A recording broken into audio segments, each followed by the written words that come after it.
everybody, and welcome to Wine Library TV. I am your host, Gary Vaynerchuk, and this, my friends, is the Thunder Show, aka the internet's most passionate wine program. It is a glorious Monday morning as my New York Jets went into the hostile Pittsburgh Steelers home and walked away with a much-needed first-time ever win in the state of Pennsylvania, Mott. We've not only never beaten the Steelers, we've never beaten the Eagles in the state of Pennsylvania. Speaking of the Eagles, heartbreak for my fellow G-men. Lorenzo, where are you now? That being said, I'm starting to kind of not be as mad at the Giants as I used to be. I between you and Matt and some of the other friends I have, I don't know. I'm struggling to hate them as much as I'd like to, but just mellowing in general.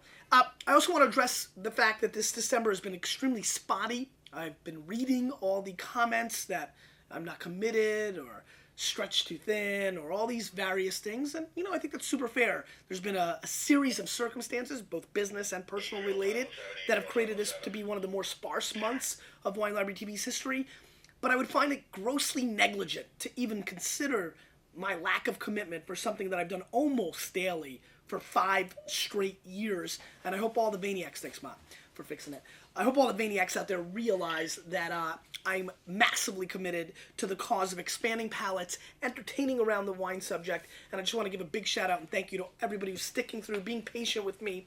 We're going to rock it out for you this week.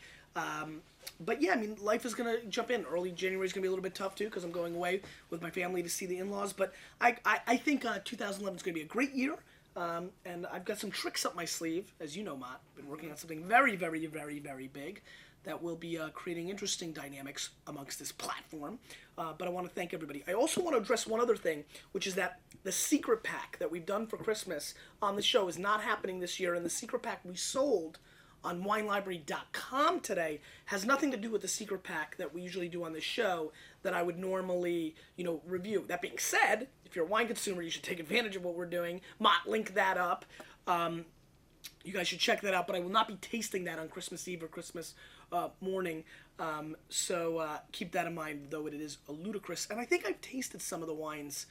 You can probably piece it together. I've tasted some of the wines, and if there's a need, if there's an uproar, maybe I'll review it on. Maybe I'll take the wines that I haven't reviewed and review some of them on Monday of next week. I'll look for the comments after today's show, and we'll take a look at that. But that's that. Also, somebody kind of said, you talk a whole lot about Loire Valley Reds. It's maybe that time for a show, and they're absolutely right. And today we do talk about the Loire Valley Cabernet Francs that I'm so passionate about. 3 wines here, 2 from Chinon, which I always talk about, 1 from the Saumur Champagny that I'm excited about, one of the great producers in the world, and I think we should just get right into it. So this little wine here, the Terre Chaude from Thierry Guillemot, an amazing producer, the Domaine de Roche-Nouet, 2008, is an amazing wine.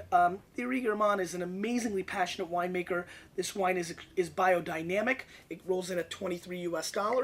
It is 90 points Josh Reynolds. It is 100% Cabernet Franc. And most of all, I'm just excited about expanding your palate because we've done that with Cabernet Franc with Loire Valley and Chinon, but here's maybe a new place for you, Saumur Champagny. Maybe zoom in on this. Just want to, right there. Just want everybody to get the name. Are you getting it clear? You're doing your normal great thing. Just zoom in there a little more. Okay. Really great place. Saumur Champagny is a very interesting place. Loire in general, southwest from Paris up here. Saumur Champagny down here, about 10,000 acres planted region in Saumur, and about 20 million bottles produced each year. They also make tremendous sparkling wine from Saumur, and you also get some great white wines made from Chenin Blanc. So really traditional, great place, and let's see what's going on with this great Thierry Guillemot. Let's give it a snippy snip. So you get this really interesting kind of chalky component coming through. Right off top, a little vegetal action, which I love. You get that greenness, that topsoil. Very interesting aromatically. Nice big ripe fruit, a little bit of like a dark cherry juice thing going. Let's give it a whirl.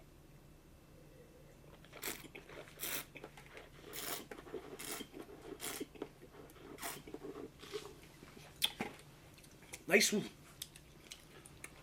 You smell that, Mont? Oh, yeah. Give it a sniffy sniff. Ooh. This is an earthy, complex. I get a little dark chocolate. I get a little cherry juice. A lot of chalk. A lot of dust. Almost like going into an attic. You're like, what's going on down here? Looking for like old Nintendo games, and you're picking up like kind of these cobweb chalkiness. And then almost like if you went into an attic or a basement in like a vegetal kind of environment, maybe there's like a, I don't know, a garden and a little shed, that kind of dynamic, because you're getting kind of the broccoli and the green pepper. So there's green, there's chalk, there's dust, and there's topsoil, and there's some fruit. What do you think? The fruit was more dominant for me. So you get that red fruit. Yeah.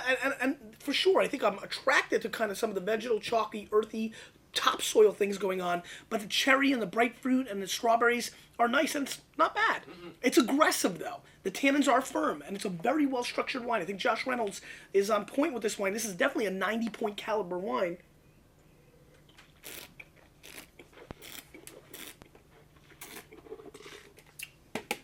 I like this wine. Great meatiness, too. I'm going to go 90. I think it's the right place.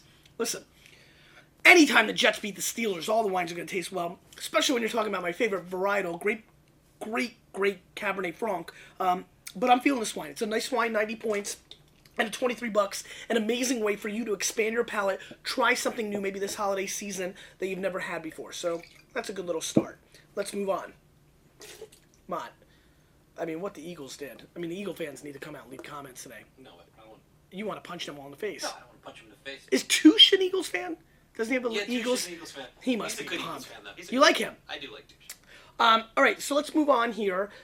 This is the Jean-Maurice Raffio Chinon 2006.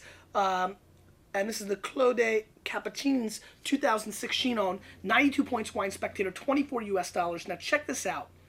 50 cases are imported of this wine. And it's run by Jean-Maurice son Rudolph, and a family owned since 1693. Let me just repeat that. Family owned since 1693. So what's amazing about, France in general in the old world is just a tradition.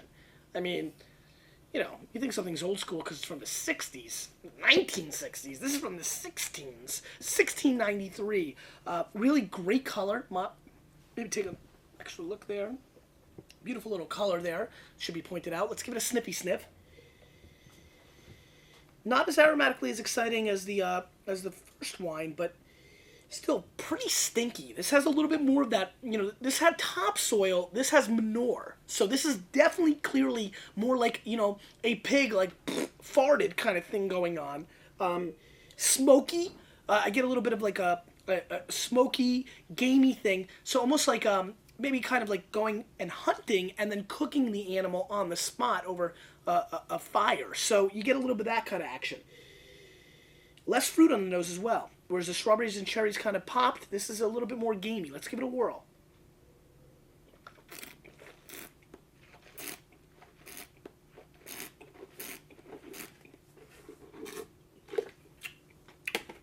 A little thinner than I'd like to see on the initial attack. Then it gains a little weight, but a little disjointed and a little bit off for me.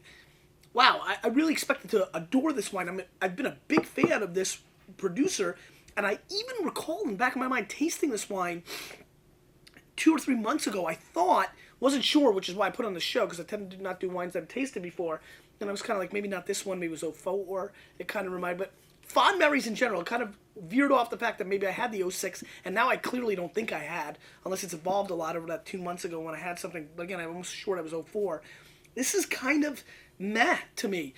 Kind of one-dimensional Chinon, 92-point Spectator. I don't see it.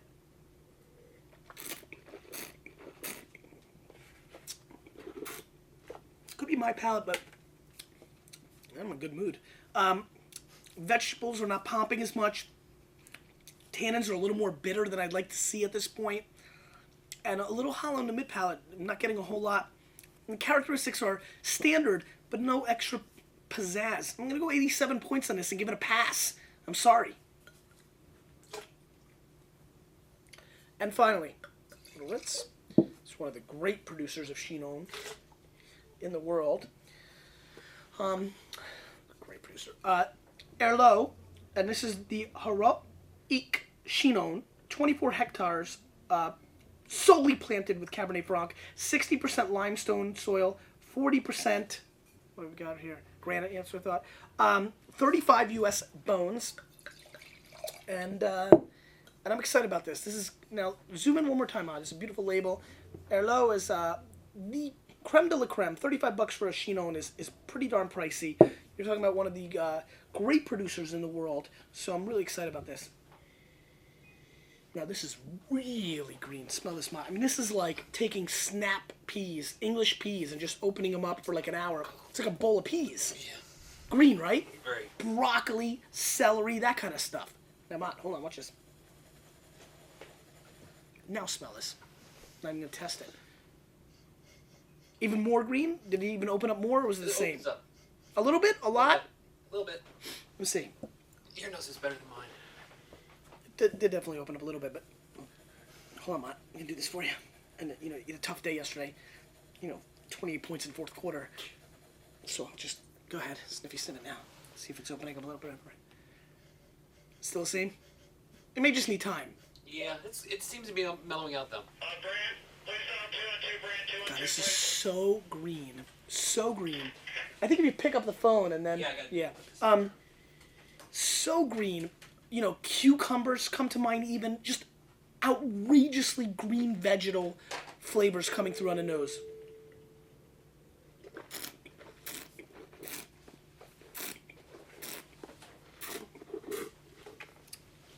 And on the palate.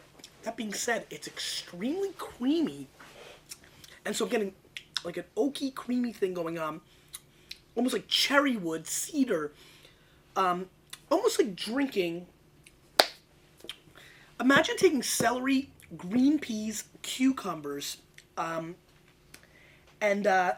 parsley and basil, putting it into a blender, and then serving it, like, you had a lot of it, maybe a little milk, just because there's a creaminess thing.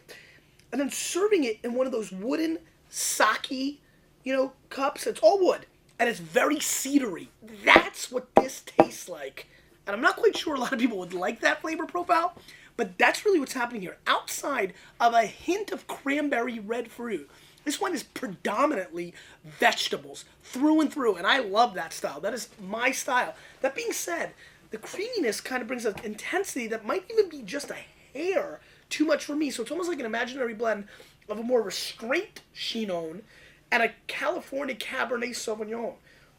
There's a bigness to this wine that is not reminiscent to a lot of the Chinons. And I think people fall over their feet to love it, but it's like a bombacious babe, right?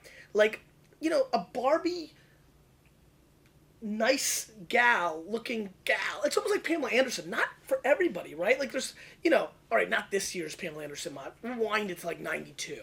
But that's not everybody's style. Yeah.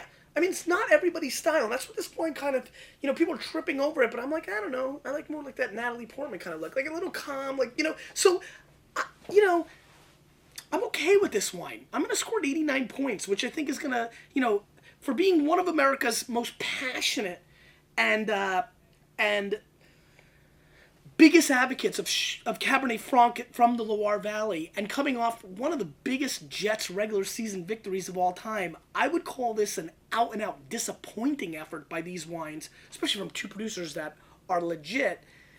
And I don't know, I mean, a little bit of a big upset, kind of almost like, a lot of the games, kind of like the Lions winning yesterday, a lot of football references. This, for a Saumur Champagny that is less expensive than the two Chinons, to kind of come out ahead for me, yeah, I'm going 89, 87. And then this one at 90.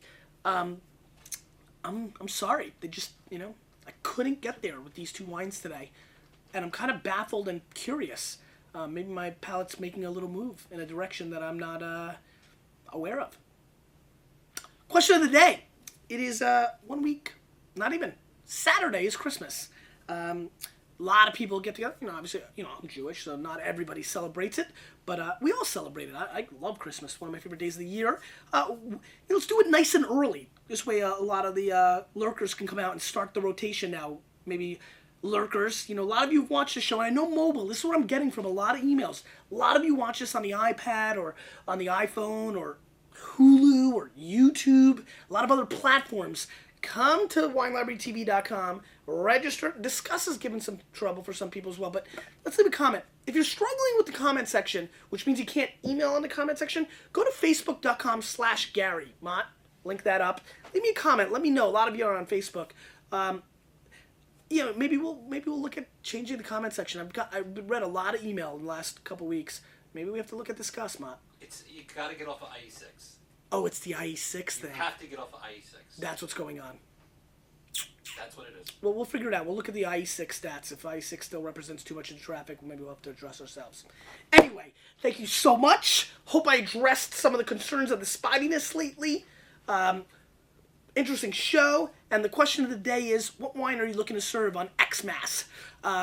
Really curious. Good chance for the lurkers to come out and say hello. And, maybe just a little, we've been a little bit out of touch, as I said earlier. Maybe just a little State of the Union, what's up? Young Dave, somebody come in, give me a story. You, with a little bit of me, we're changing the wine world. Bears, you're dead next week.